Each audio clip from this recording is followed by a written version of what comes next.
Boa noite a todos vocês, cumprimentos a todas as pessoas que estão aqui presentes nessa noite, aos vereadores, Paulo Maranata, que ainda não cumprimentei, seja sempre bem-vindo a essa casa. Desejar um excelente 2016 para todas as pessoas, como é nossa primeira sessão.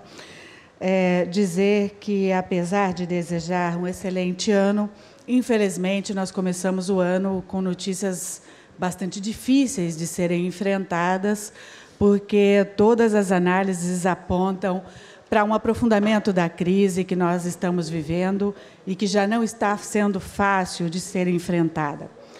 É uma crise política e econômica onde os indicadores e vários índices que nós podemos pegar apontam para um desemprego que deve já, no primeiro semestre, chegar em 10% no nosso país. E isso significa que chega em 10% na nossa cidade. É um efeito perverso desta crise, né, que insiste em permanecer. Nós também temos aqui já um índice de 10,6% de inflação. E acho que todos nós estamos percebendo o que isso significa cada vez que nós vamos ao supermercado fazer a compra, e aquela compra que a gente fazia do mês está cada vez menor e, no entanto, cada vez mais cara também.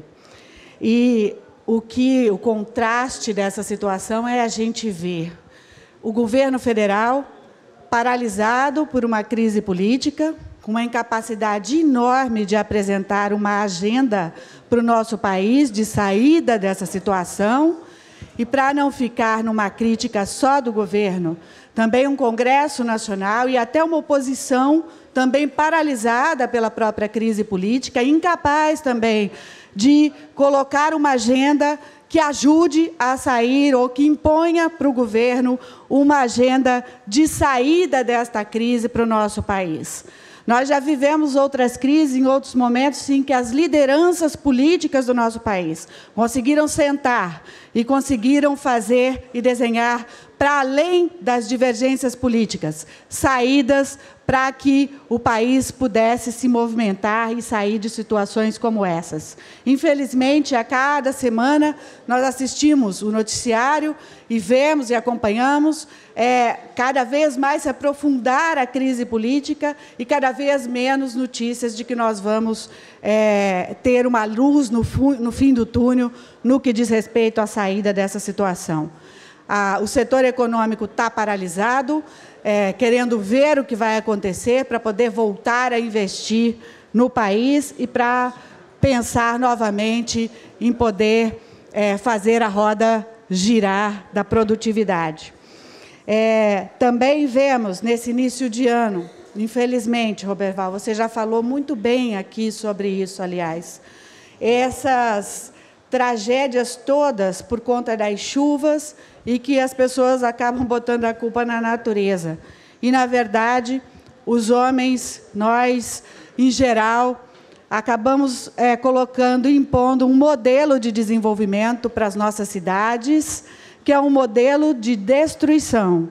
E continuamos fazendo isso, priorizando sempre em nome do desenvolvimento econômico e em detrimento da defesa da natureza e do meio ambiente. Continuamos insistindo nesse modelo. E toda vez, quando na época das chuvas nós assistimos a esses desastres, as pessoas terem as vidas destruídas, perderem tudo aquilo que construíram, perderem tudo aquilo que compraram, a televisãozinha, o seu sofazinho, aquilo que suou para conquistar, em função de um modelo, em função das cidades não se preocuparem com planejamento, não se preocuparem com as nascentes, não se preocuparem com a política mais ofensiva no sentido da educação ambiental, inclusive. Então, nós ficamos assistindo a isso e pensando, quando é que vai acabar? Quando é que a gente vai tomar uma atitude? E, na verdade, essa atitude deve vir das cidades. As cidades têm que planejar isso. As cidades têm que mudar, inverter a lógica do desenvolvimento e botar uma lupa maior naquilo que é o planejamento ambiental e cuidar disso para que, nos anos seguintes, a gente não veja se repetir essa tragédia toda vez. Com relação às preocupações aqui das nossas estradas, a que leva a Gavião, Guarapiranga, essa semana o deputado Roberto Massafera reuniu-se com os prefeitos aqui da região, e, inclusive, está levando essas demandas ao governador para ver se a gente consegue ajuda no sentido de enfrentar esses problemas que estão acontecendo aqui. Eu tenho acompanhado com ele um pouco esse trabalho, ele tem feito o possível nessa direção de acompanhar e mobilizar os prefeitos e os agentes políticos nessa direção.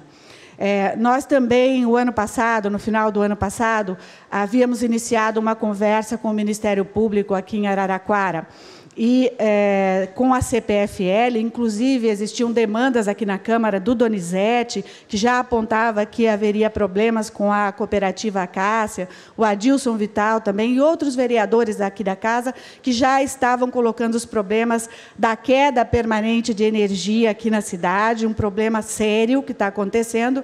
Então, para prestar contas para vocês, nós estamos cobrando uma data já para a audiência pública ainda o mais rápido possível. Estamos em entendimento com o Ministério Público, mais especificamente com o doutor Raul, para que a gente possa enfrentar esse problema também e cobrar da CPFL uma resolução desse problema, porque não é uma região só de Araraquara, são várias regiões, e nós precisamos entender o que acontece e cobrar uma melhoria desse serviço aqui na nossa cidade.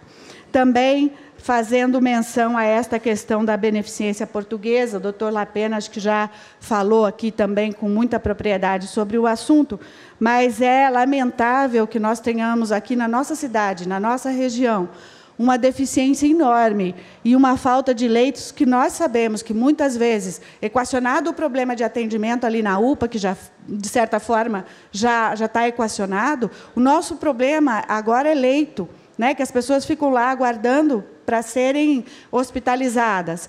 E a gente sabe que precisamos de leito, de UTI, de vaga na UTI, e nós temos um hospital como o da Beneficência fechado aqui na nossa cidade. Sabemos das limitações do município para resolver esse problema, um município que já tem um comprometimento de 35% do seu orçamento com saúde. Né? Nós temos o Caibai-Chútil com uma situação dramática aqui no município. E isso tem sido tentado compartilhar com as cidades da região esse problema dos leitos, né? E tem sido meio em vão, e inclusive do próprio Caibai-Chútil, porque as cidades vizinhas não têm colaborado com esses hospitais, ou com mais um minuto, presidente, com a contribuição com esses hospitais que são regionalizados. Enfim, e nós vemos essa situação aqui da Beneficência Portuguesa sem recurso para resolver essa situação, que seria e poderia ser uma alternativa para o nosso problema de leito na cidade. Ou seja, o ano começa como terminou, cheio de problemas para serem resolvidos, com desafios gigantescos para o poder público e para aqueles que querem construir um Brasil melhor. Nós temos muito trabalho, com certeza, em 2016. Espero que nós estejamos preparados à altura de resolver esses problemas que estão colocados aí. Obrigada e boa noite.